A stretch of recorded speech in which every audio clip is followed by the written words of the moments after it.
Hello students, this is video number 5, unit 4, chapter B, that is alternating current.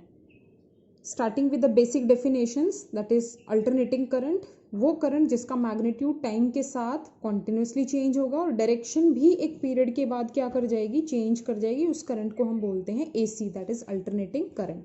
Mathematically हम current को represent करते हैं as I is equal to I naught sine omega T. EMF को हम represent करेंगे E naught sine omega T. ध्यान दें, I naught और E नॉट जो है वो पीक वैल्यूज हैं. पीक यानी maximum value of alternating current, E naught क्या है, मैक्सिमम वैल्यू ऑफ EMF.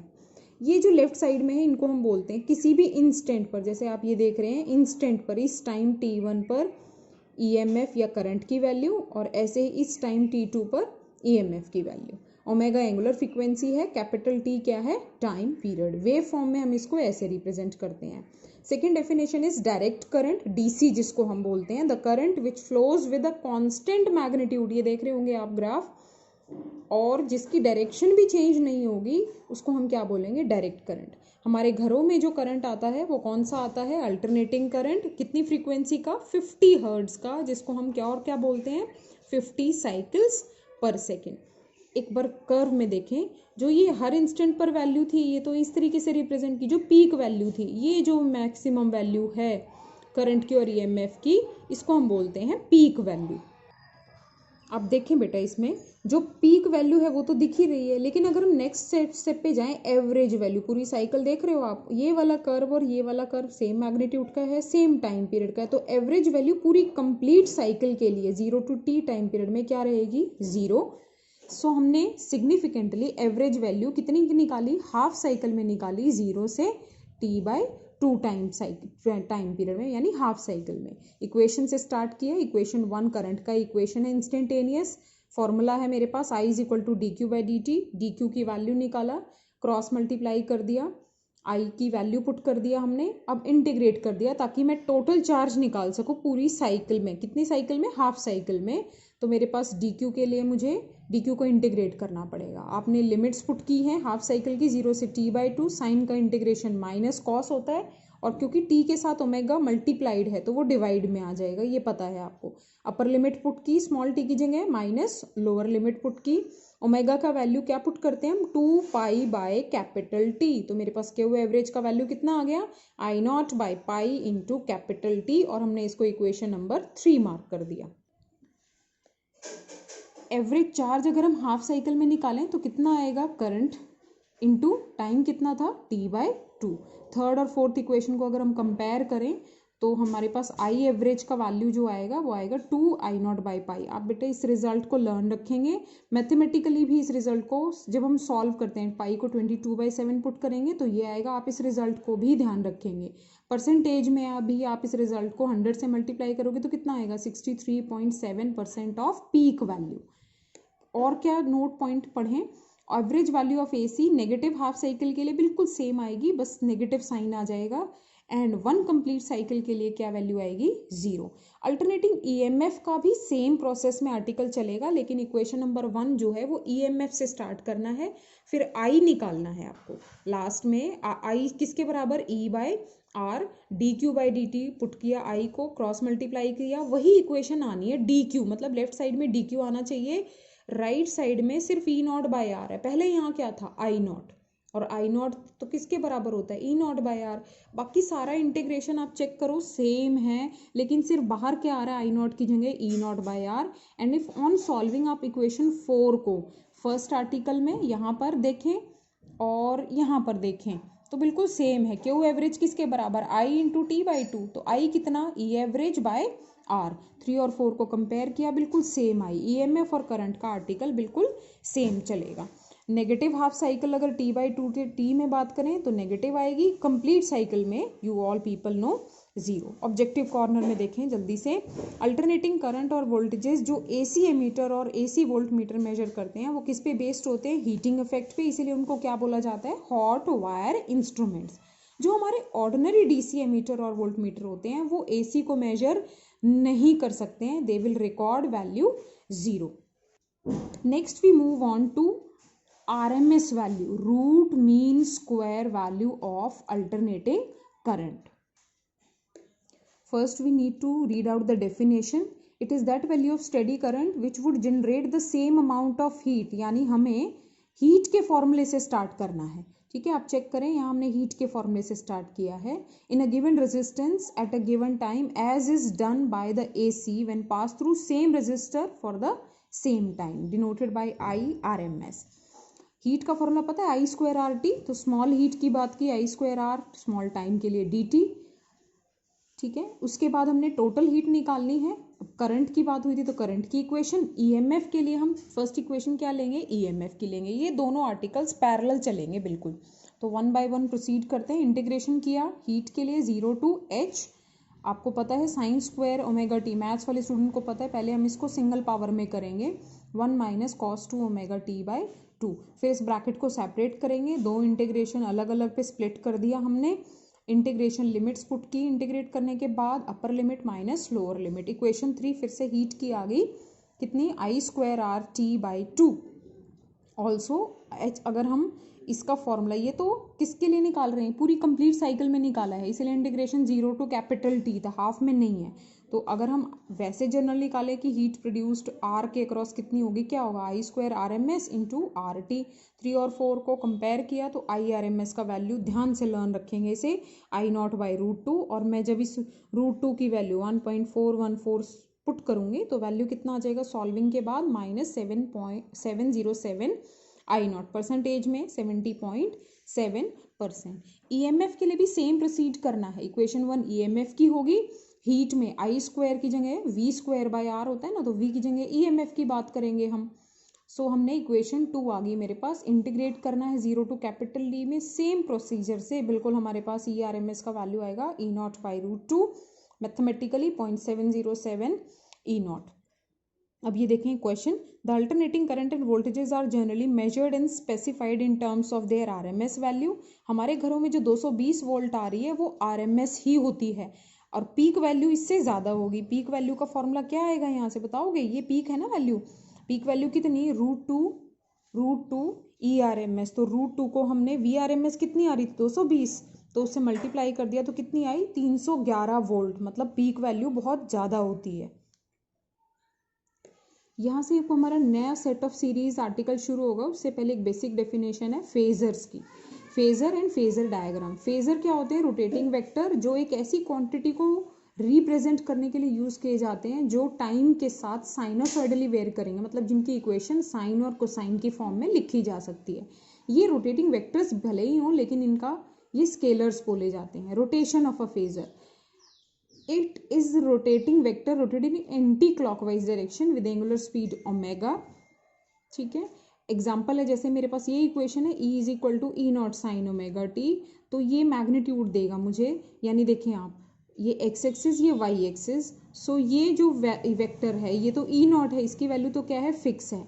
लेकिन जो मेरा इंस्टेंटेनियस वैल्यू है E which is equal to E naught sine omega T, ये फेजर से रिप्रेजेंट किया जाएगा। जैसे ये एरो है, तो आपका यहाँ पर एरो, अगर मैं एरो यहाँ लगा रही हूँ तो उसका पीक वैल्यू भी कम हो जाएगा और इंस्टेंटेनियस वैल्यू भी क्या हो जाएगा, कम हो जाएगा। Next set of series of articles में बहुत ध्यान से देखें, पहले इंट्रो समझें कि हम एक रजिस्टर समझते हैं ना, ये रजिस्टर की प्रॉपर्टी होती है रेजिस्टेंस।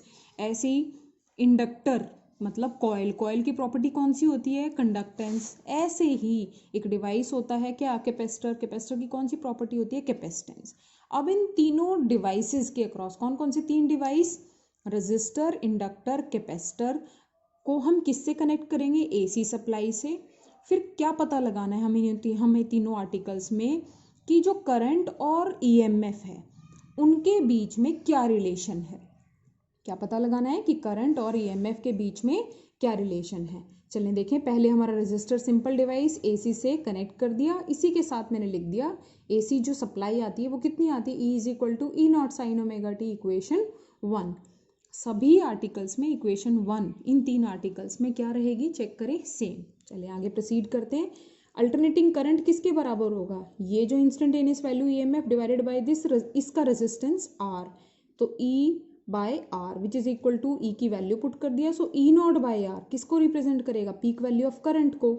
1 और 2 चेक करें, हमने जब कंपेयर किया तो दोनों का फेज क्या रहा, सेम, तो फेज डिफरेंस क्या रहा, 0। हैंस बहुत इंपॉर्टेंट पॉइंट है 1 मार्क के अकॉर्डिंग। बिहेवियर ऑफ आर, ये आर का जो बिहेवियर है, चाहे मैं यहाँ AC लगा दूं, चाहे यहाँ मैं क्या लगा दूं, DC लगा दूं, तो बिहेवियर क्या रहेगा, सेम, यानी करंट और EMF के सेम फेज में रहेंगे और बिहेवियर वुड बी सेम।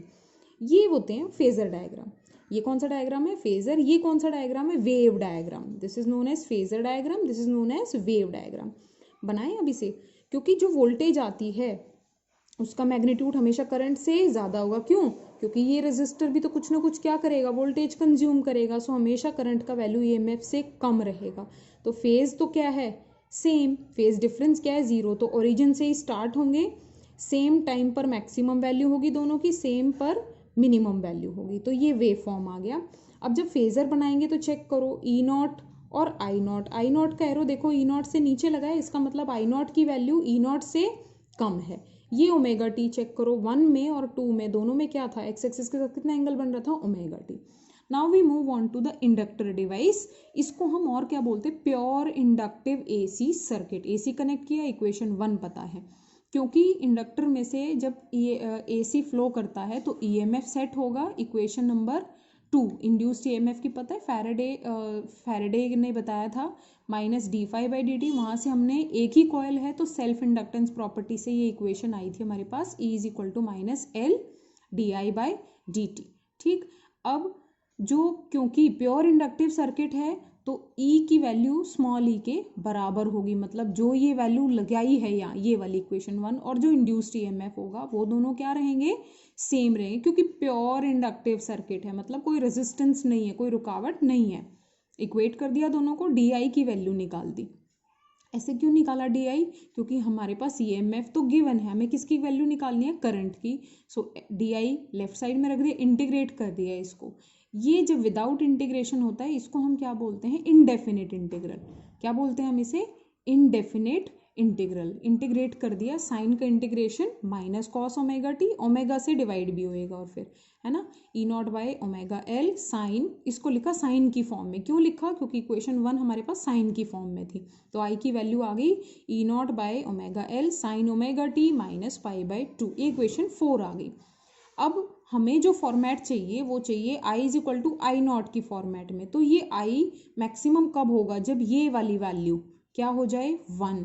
ठीक, अब ये वाली वैल्यू 1 पुट कर देंगे तो I की वैल्यू किसके बराबर, ये वाली वैल्यू जो है ये I0 हो जाएगा, ω0/XL। इसको रिप्रेजेंट किया, XL = ωL। सबसे पहला फॉर्मूला मिला मुझे इंडक्टर का, XL = ωL। इसको बोलते हैं हम इंडक्टिव रिएक्टेंस। XL का क्या नाम है, इंडक्टिव रिएक्टेंस। तो मेरे पास जो इक्वेशन 4 आई, अब वो क्या बन गई, I = I0 sin ωt -π/2, equation number 5। अब हम 1 और 5 को कंपेयर करेंगे। Are you able to see equation 1। अब हम 1 और 5 को कंपेयर करेंगे तो चेक करें क्या है, दोनों के बीच में फेज डिफरेंस आया कितने का, π/2 का, और करंट क्या कर रहा है, पीछे चल रहा है, माइनस है ना, -π/2। तो current lags behind voltage by phase difference of π/2। ये वेव डायग्राम है। वेव डायग्राम में देखो, ई की EMF का तो ओरिजिन से स्टार्ट होगा, लेकिन करंट पीछे चल रहा है, तो पीछे मतलब नीचे से स्टार्ट होगा ये वेव फॉर्म। जब इसकी मैक्सिमम वैल्यू है तो करंट की क्या है, मिनिमम वैल्यू। ठीक है, π/2 पे ही तो होगा ये, पाई पे करंट का मैक्सिमम वैल्यू, लेकिन EMF का क्या है, 0। इसी तरीके से ये फेजर डायग्राम है, check it out. Phasor diagram तो ωt थे ना equation, E = E0 sin ωt, तो फेजर बना दिया। जो करंट का फेजर है भाई वो इससे, किससे, EMF से π/2 पीछे है, तो इसलिए इसको पीछे बनाना पड़ेगा। एरो देखो आप, यहाँ लगाया और ये आ गया करंट का फेजर, लेकिन करंट के फेजर की लेंथ E से क्या है, कम है। ठीक, अब देखें इसमें XL एक नया फैक्टर था जो यहाँ डिफाइन किया गया, इसको हम क्या बोलते हैं, इंडक्टिव रिएक्टेंस। ये XL का फॉर्मूला क्या है, और ωL 2πν, ओमेगा की वैल्यू पता है आपको। AC और DC के लिए हमने इसको अलग अलग डिस्कस किया। फ्रीक्वेंसी AC की 0 होती है, DC की 0, AC की 50 हर्ट्ज होती है। तो XL की वैल्यू DC के लिए क्या रहेगी, 0, और AC के लिए इसकी कुछ फाइनाइट वैल्यू। ध्यान देंगे अब, 1 मार्क का क्वेश्चन फिर से। DC can easily flow through inductor, लेकिन इंडक्टर कुछ AC को रेजिस्टेंस फाइनाइट ऑफर करेगा। इसका मतलब प्योर इंडक्टर डीसी को रिड्यूस नहीं करता, किसको रिड्यूस करता है, एसी को। यूनिट्स आपको पता है क्योंकि ये क्या है, रिएक्टेंस रेजिस्टेंस की तरह काम करता है, इसलिए इसकी यूनिट्स क्या आएगी, ओम। ग्राफ देखें, एक्सेल डायरेक्टली प्रोपोर्शनल है फ्रीक्वेंसी के, तो straight line graph. Very high frequency के लिए एक्सेल की वैल्यू क्यों, ऐसा क्यों, क्योंकि एक्सेल किसके बराबर था, 2 पाई न्यू इंटू एल। जब ये बहुत हाई हो जाए फ्रीक्वेंसी तो एक्सेल कितना हो जाएगा, वेरी हाई, तब इंडक्टर एक ओपन सर्किट की तरह बिहेव करता है। प्रैक्टिकली प्योर इंडक्टर पॉसिबल नहीं होता, उसमें कुछ ना कुछ रेजिस्टेंस भी होता है क्योंकि वो किसी मटेरियल का बना होता है। अगर हम इंडक्टर के अंदर कोई मटेरियल डाल दें, कोर डाल दें, कोर के अंदर कुछ मटेरियल, मान लो आयरन कोर डाल दिया, तो एल क्योंकि वेरी कर जाएगा, एल बढ़ जाएगा, और अगर एल बढ़ जाएगा फॉर्मूले से आपको पता है, तो एक्सएल भी क्या हो जाएगा, इंक्रीज। लास्ट टॉपिक करते हैं इस वीडियो का, एसी थ्रू प्योर कैपेसिटर।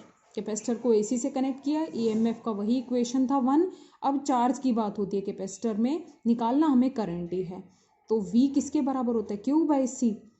तो Q निकाल दिया, V इंटू सी, कोई नहीं, V मतलब EMF, तो मैंने EMF का वैल्यू इक्वेशन 1 से पुट कर दिया।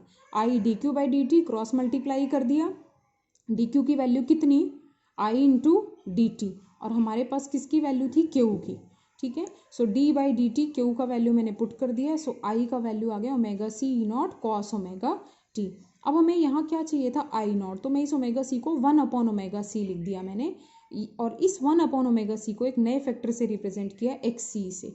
कॉस को साइन की फॉर्म में लिखा, omega T plus pi by 2। आई को मैक्सिमम उसी कंडीशन से, सो मेरे पास करंट की इक्वेशन आ गई, I is equal to I not sine omega T plus pi by 2। 1 को और 5 को कंपेयर करेंगे तो ध्यान दें, यहाँ करंट आपका लीड करता है by a phase difference of pi by 2। Phasor देखें, ईएमएफ का तो ओरिजिन से स्टार्ट कर रहा है, लेकिन करंट उससे पहले से, मतलब पॉजिटिव से स्टार्ट होगा।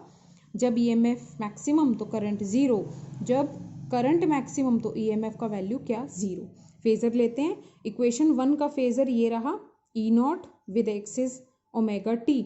आई का चेक करो, इससे लीड कर रहा है ना, मतलब आगे कर रहा है करंट, तो वेक्टर तो छोटा रहेगा लेकिन इससे पाई बाई 2 एंगल अहेड चलेगा in anticlockwise direction. So this is the phasor diagram.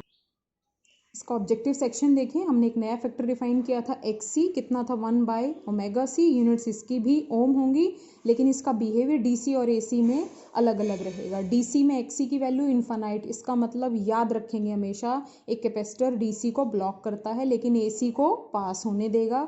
बहुत हाई फ्रीक्वेंसी होगी जब किसकी, एसी की, तो जब बहुत हाई फ्रीक्वेंसी होगी तो एक्स सी की वैल्यू क्या होगी, जीरो। इसका मतलब एक कैपेसिटर कंडक्टर की तरह कब बिहेव करेगा, ये क्वेश्चन आया हुआ है, जब उस कैपेसिटर के अक्रॉस क्या होगा, very high frequency alternating current लगाएंगे।